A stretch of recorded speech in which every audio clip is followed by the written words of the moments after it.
हाँ, तो मैं बता रहा था कि ये जो है मेरे लिए टूल ज़्यादा है ये। तो टूल पे हम काम पहले, हाँ, मेरे लिए टूल है ये जो बेसिक्स है पाइथन के। तो पहले हम टूल को सीखेंगे, इस टूल को खुद को कैसे चलाते हैं। एक बार हम ये सीख जाएं कि टूल कैसे चलता है, तब हम सीखेंगे इस टूल से हम प्रॉब्लम सॉल्व कैसे कर सकते हैं। तो चलिए शुरू करते हैं। अगर आपने पाइथन इंस्टॉल कर लिया है और फिफ्थ चैप्टर अगर आपके पास फिजिकल बुक है तो जो ओपन करें ज़रूर, और नहीं फिजिकल बुक है तो ऑनलाइन बुक डाउनलोड करें, वहाँ से भी हमारा काम बहुत अच्छे से हो सकता है। Getting started with Python. हाँ, तो before going into the lesson, let me open the ideally first. ये फिर आइडियली मेरी ओपन है, इसको मैं साइड में कर देता हूँ, तो there should be no distraction whatsoever. हाँ, और डिस्ट्रैक्शन के लिए ही मैंने अर्ली मॉर्निंग का सेशन स्टार्ट किया है, क्योंकि ऑन द डे अराउंड बहुत सारी नॉइसेस होती है और एक्स्ट्रा नॉइसेस होती है, जिसे कैंसिल करना नेक्स्ट टू इम्पॉसिबल हो जाता है। क्योंकि बैकग्राउंड नॉइस तो वैसे भी इतनी कैंसिलेशन हो सकती है, और इतनी लाउड बैकग्राउंड नॉइस होती है वो कैंसिलेशन कर ही नहीं सकता मैं, कितने सॉफ्टवेयर क्यों ना यूज़ कर लूँ। तो इसलिए ये टाइम मैंने चूज़ किया है, तो बेहतर टाइम है, मॉर्निंग का टाइम है, बहुत कम नॉइसेस है, बहुत कम बैकग्राउंड नॉइसेस है। फिर भी आई थिंक थोड़ी थोड़ी बैकग्राउंड नॉइसेस आने लग गई है। तो आई ट्राई कि नेक्स्ट टाइम से मैं थोड़ा और अर्ली मॉर्निंग स्टार्ट करूँ, जिससे ये बैकग्राउंड नॉइसेस का सारा झंझट खत्म हो और रिकॉर्डिंग में ज़्यादा कोई खास परेशानी का सामना मुझे ना झेलना पड़े। हाँ, तो पहला है कि गेटिंग स्टार्टेड विद पाइथन।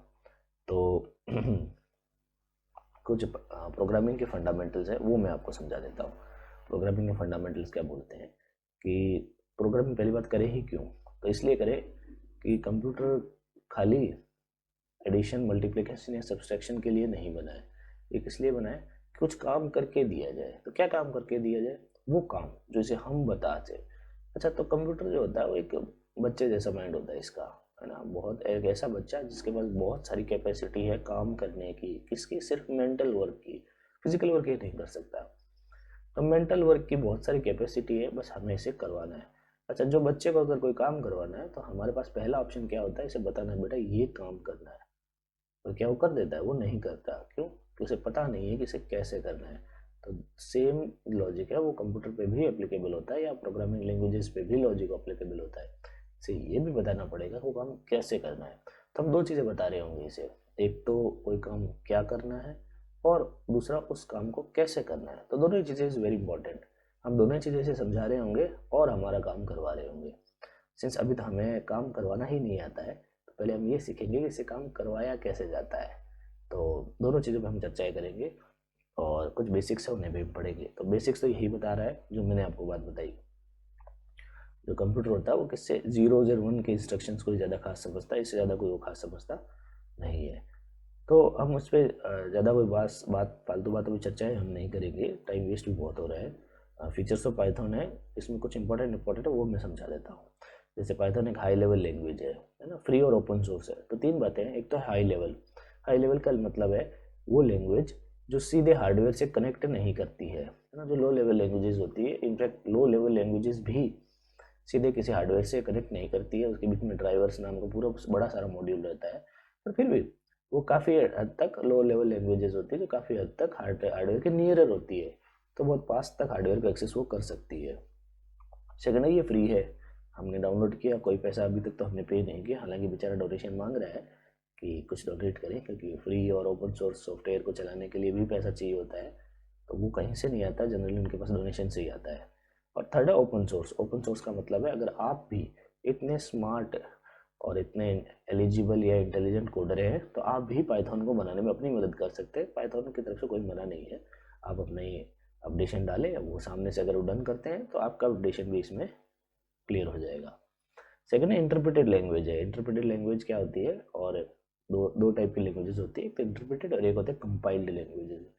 तो इंटरप्रेटेड लैंग्वेज का मतलब है वो लैंग्वेज जो लाइन बाय लाइन प्रोग्राम को रीड करती है।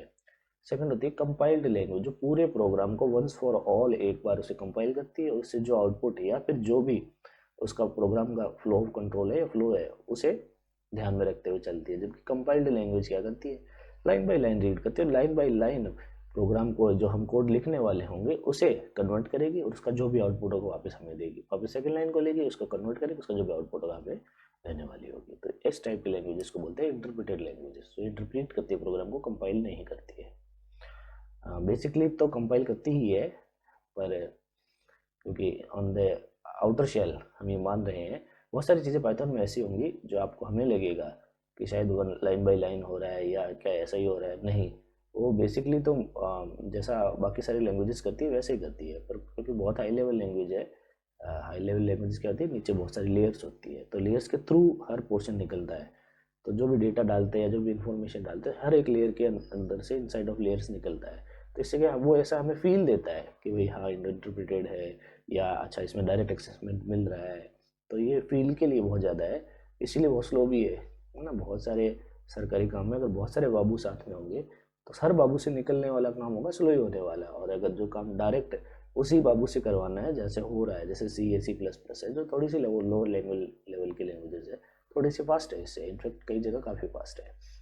हाँ, पर पाइथन क्यों पढ़ रहे हैं जब सर स्लो है? तो इसलिए पढ़ रहे हैं क्योंकि आज के मॉडर्न सिनेरियो में पाइथन ऐसी लैंग्वेज है जो AI को या मशीन लर्निंग को बहुत ज़्यादा सपोर्ट करती है, और उसी पे सारे प्रोजेक्ट्स जनरली बन भी रहे हैं। हाँ, फिर इजी टू अंडरस्टैंड, कोई बात नहीं। हाँ, केस सेंसिटिव है, ये बहुत ज़्यादा जानने की बात होती है। केस सेंसिटिव है ना, तो अगर स्मॉल लेटर्स में कुछ लिखा और कैपिटल लेटर्स में कुछ लिखा है, दोनों का मीनिंग अलग अलग है, दोनों अलग अलग एंटिटीज ही रहने वाली है। इसके बारे में भी हम चर्चा करेंगे जब आगे पढ़ेंगे वेरिएबल्स वगैरह, तो बहुत सारी बातें हो जाएगी। फिर Python is portable and platform independent. क्या होता है पोर्टेबल और क्या होता है प्लेटफॉर्म इंडिपेंडेंट? तो हम इसको भी पढ़ेंगे कि भाई सर अगर किसी भी पाइथन का बनाया हुआ सॉफ्टवेयर एक हार्डवेयर से दूसरे हार्डवेयर में ट्रांसफ़र किया जाए तो कोई प्रॉब्लम नहीं होने वाली है, जनरली नहीं होने वाली है। रीज़न इसके बहुत सारे क्लियर है, इतने सारे वर्जन आ चुके हैं 3.14 तक। वो अगर आपने पुराना वर्जन भी डाउनलोड कर रखा है 3.11, 3.10, 3.9 आई थिंक, तब तक भी कोई खास प्रॉब्लम नहीं आती है ना। छोटे मोटे अगर आपने सॉफ्टवेयर बनाते हो, सॉफ्टवेयर का नहीं बोल सकते, अगर अगर आप जनरल अपने प्रोग्राम बनाते हो और अपने फ्रेंड के घर जाके उसी प्रोग्राम को रन करते हो, अगर उसने पाइथन इंस्टॉल कर रखा है तो बहुत प्रॉब्लम नहीं आती है, क्योंकि कोड लगभग लगभग सेम है और बैकवर्ड कंपेटिबिलिटी भी रहती है, तो उसमें कोई ज़्यादा खास प्रॉब्लम नहीं आती है। Rich and libraries, pre defined function बिल्कुल पढ़ेंगे। हाँ, वेब डेवलपमेंट में भी यूज़ आता है। CBSE ने अपने बुक को बहुत ज़्यादा अपडेट नहीं किया है, थोड़ा बात लिखनी चाहिए। सब वेब डेवलपमेंट में भी यूज़ आता था। जो अभी जो इसका प्राइम सिनेरियो है, वो सिनेरियो है मशीन लर्निंग और AI के कोडिंग में, वहाँ ज़्यादा यूज़ आता है ये। तो क्योंकि अभी जो पाइथन सीख भी रहे हैं वो या तो डेटा साइंस के लिए आप सीख रहे होंगे, या मशीन लर्निंग के, या आर्टिफिशियल इंटेलिजेंस के कोड आगे फर्दर उस सिनेरियो में आपने कुछ प्लान बना रखे होंगे, उसके लिए सीख रखे होंगे। फिर है कि Python uses indentation for blocks and nested blocks. हाँ, ये बहुत सही चीज़ है। बाकी सारे लैंग्वेजेस में ब्लॉक्स के लिए हम कर्ली ब्रैकेट्स यूज़ करते हैं, तो जैसे C++ में तो करते ही हैं, आई थिंक जावा, हाँ जावा में भी करते हैं।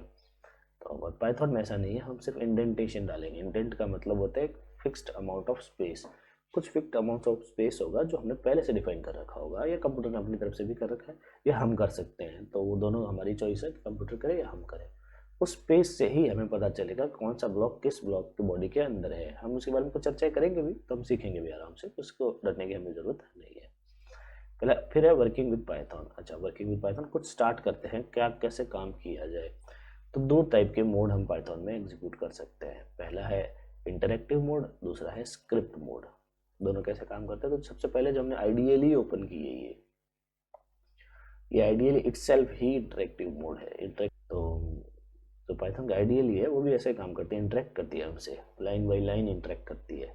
हम एक लाइन लिखेंगे, हमें एक लाइन का जवाब मिलेगा, फिर से एक लाइन लिखेंगे, फिर से एक लाइन का जवाब मिलेगा, ऐसा कुछ खेल करने वाला है। तो शुरू करते हैं।